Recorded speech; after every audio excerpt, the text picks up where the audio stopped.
the movies, from the videos that they posted online or television. But not all of us know about their literature. Now we will tackle about the Korean literature and its cultural background. Korean literature is a mirror of Korean people's heart, struggles, and wisdom that some of us doesn't know about. Now we will talk about their ancient myths, their folk songs, and legends and novels. Korea has suffered a lot, has different achievements throughout their history and their lives. And here in the introduction of the Korean, we must know that Korean personality and their behavior embodies resilience and spirit of love. We see it today, just how they manage their work, how is the quality of their works and ethics. Second, the background of Korean literature. In classical period in the Korean started in the 15th century. Chinese characters were introduced that time. Chinese characters, just like the Korean literature or the written literature of the Korean, first medium they use is Chinese characters. But when 15th century King Sejong stepped up, King Sejong introduced Hangul.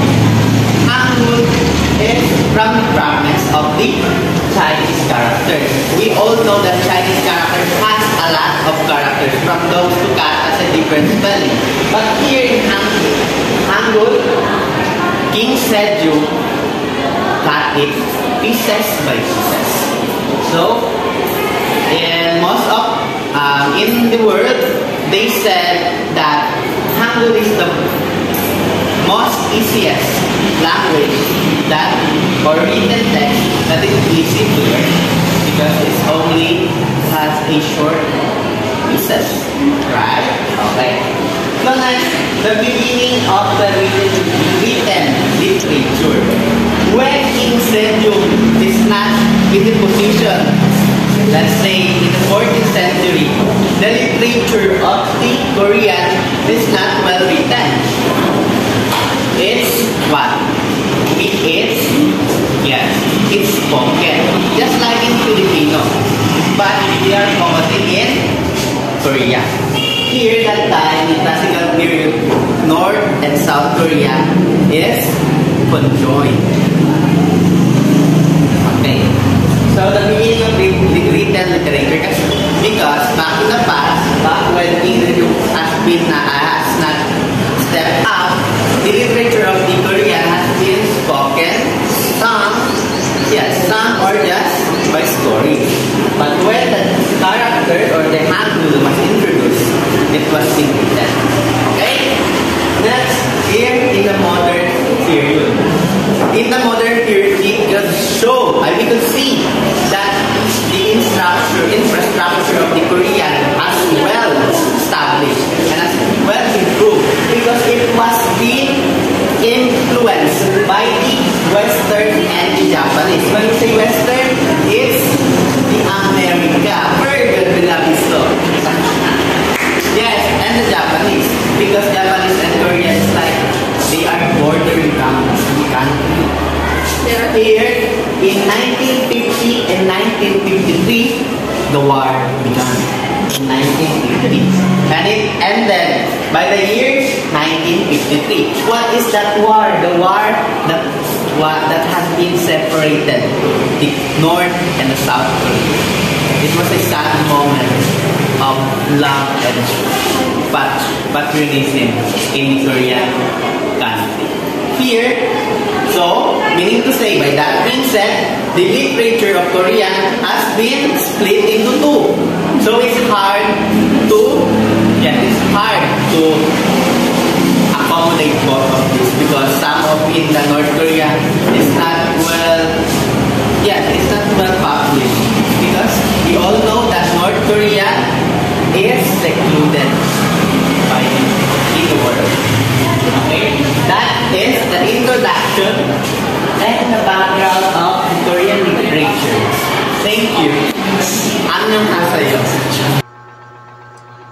now, let's talk about Korean culture and traditions reflected in literature. But before that, let me say something. Korean society is not just about telling stories. It also expresses souls and values of Korean society. So now, let's go through each values. First is filial piety or hyo. It means respect or love or being obedient or dutiful to parents or to the elders. So in Korean culture, family is the foundation of Korean society, which means children's have taught to honor their parents or their elders, to care for them, and to uphold their family's name. So next is community and harmony, emphasis on cooperation and collective well-being. So Korean society or Korean literature values collective harmony. So what does it mean? Collective harmony is a state of agreement and cooperation among groups. It respects each other's or their opinions and not overshadowing others or each of them. So it contains balance. For example, the Jong and Uri, which means the affection and togetherness. So it has harmony. So next is the nature and simplicity. Nature is a mirror of human emotion. So in Korean society, in Korean culture, nature is a mirror of human emotion. For example, the mountains, it represents the endurance, and the seasons, it symbolizes the life cycle. The river, it symbolizes the time or the changes, and the falling leaves, it expresses sadness for someone who are living or for someone who are aging.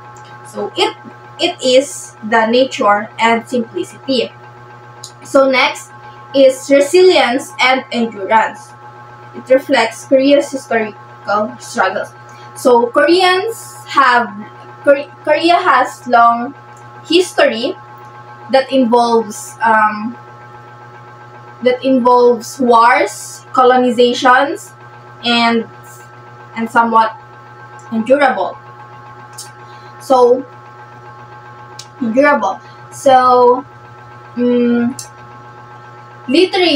Korean's literature is the way for them to express the pain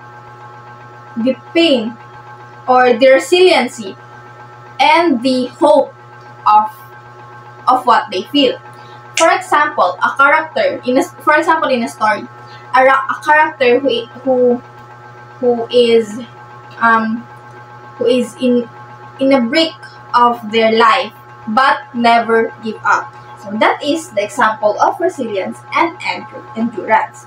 So lastly, the love and responsibility. Love goes beyond romance. It includes duty to family, nations, and morality. So in Korea, love is not just about romance. It's also about love for family, love for nation, love for country, love for moral duty. So it is not just about romance. So in overall, Korean focuses on love, on the morals, and on respect. So that's all. Good morning, everyone. I am Nerdy Samuel Lisa. Annyeong. So now, let's proceed to the philosophies shaping Korean literature. So in Korean literature, it is not only a reflection of emotions and traditions, but also a product of the country's deep philosophical foundations. So over the centuries, there are three main belief systems, which are Confucianism, Buddhism, and Shamanism. So these three shape their thoughts, the values, and the themes found in Korean writing. So first, let's go with Confucianism. Confucianism, it was introduced from China. It became the moral and the social foundation of Korean society for many centuries. So it teaches the importance of respect for elders, the loyalty, the education, as well as the ethical behavior. In literature, Confucian values are seen in stories that promote filial piety, honesty, duty, as well as the social harmony. The characters are often portrayed as moral examples who value integrity and the proper conduct.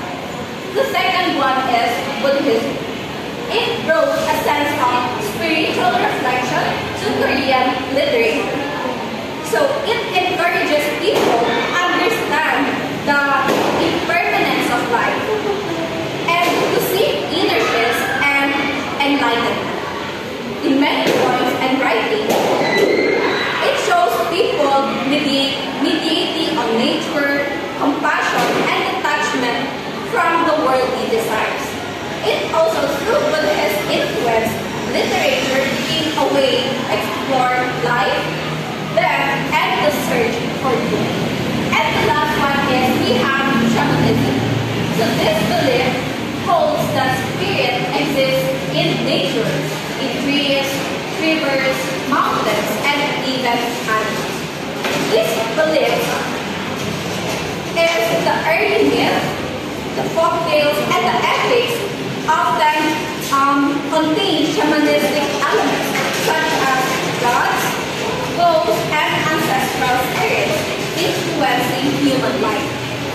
Because of shamanism, Korean literature gained a strong sense of mystery, spirituality, and the connection to nature. So that's all, everyone. Hello, my name is Ayush Peji Mata, and I will be talking about the Korean mythologies literature. So Korean mythology is one of the oldest forms of Korean literature dating back thousands of years before written records. So these myths were originally passed down orally, reflecting the early Koreans' beliefs about the origin of their people, nature, gods, and moral values. So Korean myths are rich in symbolism and imagination is often mixed in the human world. They also reveal the people's respect for nature, belief in the spirits, and importance of well-being and sacrifice, values that remain strong in Korean literature today.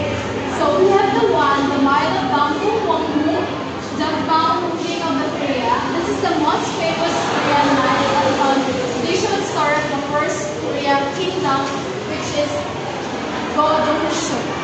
So the tale stories about the Hangnu.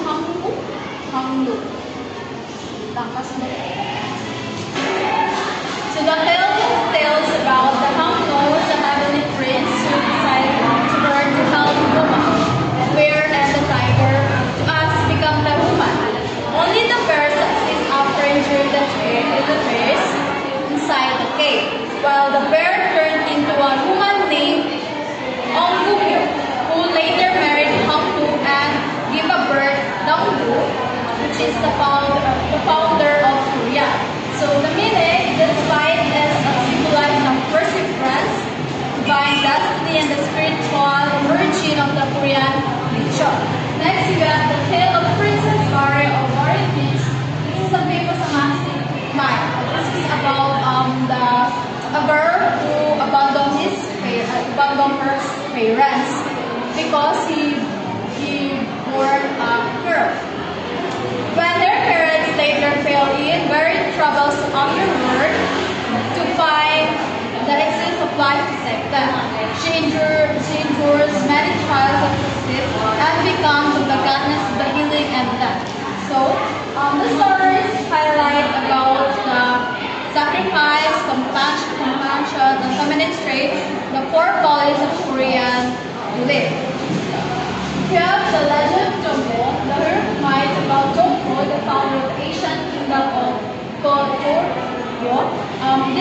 about born from union of heavenly God and the river goddess. Jungkook, he possesses superhuman abilities, especially in archery. He faced challenges, failed from his enemies, and eventually established a new kingdom. So these stories symbolize both the bravery, leadership, and even destiny qualities and ideas learned. Next, we have the tale of the sun and the moon. A folk while explaining how the sun and the moon came to be. It tells of a brother and a sister who escaped a tiger who ate their mother to protect themselves. So the sister become the sun and the brother become the moon. This story tells about us that teaches the courage, the faith, the strength, the innocence over the evil. The significance of Korean mythology serves as foundation of Korean literature. The early stories about by the Korean people reflects their spiritual belief, values, and imagination. Short early forms of moral lessons, symbolism, and storytelling, which later influenced by poems, novels, and folktales. Back a sense of national identity, reminding Koreans of their origins and shared culture roots. Next, we have the classical authors. We have Kim Song-woo in 1902. It's a famous lyric poetry expressing about sadness, love, and longing for nations. His famous work is about Azores. Next, we have Lee Hong-soo, 1892 and 1915. This is considered the father of modern Korean literature. His works focus on the nationalism, modernism, and morale. His famous works about the heartless. This is the first Korean novel, modern novel. Next, we have Hong Soo-won in 1915 and 2000. Known for his short stories about the novels that portray love, war, and humanity. His famous work is Runner, about the friendship divided by the burden of the Korean War. Next, we have Hong Woo-won in 1879 and 1994. This is a poet, independence, activist. His poetry expresses both spiritual love and the longing for the national freedom. His famous work is about the silence of love. Next, we have Hoo-won, a contemporary poet in the former battle. His famous work about the 10,000 nights. Last, we have the Shin Hong-soo in 1963. This is one of the Korean most well-known modern female novelists. His famous works about Please Look After Mom.